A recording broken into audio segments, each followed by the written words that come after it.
নমস্কার বন্ধুরা, তোমরা সবাই কেমন আছো? আশা করি ভালো আছো। তো বন্ধুরা, আজকে আমার বরের ইচ্ছে হয়েছে টমেটো দিয়ে নাকি মাটন কষা খাবে। তার জন্য আমাকে মাটনে যা যা মশলা লাগে সবগুলি কেটে দিল এবং মাটনটাও ভালো করে ধুয়ে দিল। তো প্রথমে আমি কড়াইয়ের মধ্যে দিয়ে দিয়েছি দুটো তেজপাতা আর পেঁয়াজ কুচি।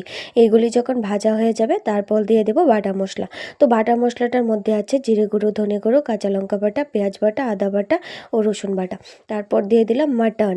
তো মাটনটাকে একটু ভালো করে মিক্সড করে মশলাটার সাথে, তো এবার একটু নুন দিয়ে দেব অল্প পরিমাণে। তো এবার নুনটা দিয়ে দিলাম। তো নুনটা দিয়ে কিছুক্ষণ ঢেকে রেখে দেব। তো মাটনগুলি যখন সিদ্ধ হয়ে যাবে তো ভাজা আলুগুলি মাটনে দিয়ে দেব, সাথে টমেটো দিয়ে দেব, পেঁয়াজ দিয়ে দেব, সাথে রসুন একদম ছোট ছোট পিস পিস করে দিয়ে দেব। তো বন্ধুরা, রসুনটা দিলে খেতে অনেক সেন্ট লাগে, খুব ভালো লাগে। তো রসুনটা দিয়ে এবার জলটা দিয়ে দিব অল্প পরিমাণে। তো জলটা যখন মোটামুটি ভালো করে একদম পারফেক্ট সিদ্ধ হয়ে যাবে তখনই নামানোর আগে আধা চামচ গরম মশলার গুঁড়ো দিয়ে দেব। তো বন্ধুরা, আমার রেসিপিটা কেমন হয়েছে অবশ্যই আমাকে কমেন্ট করে জানিও।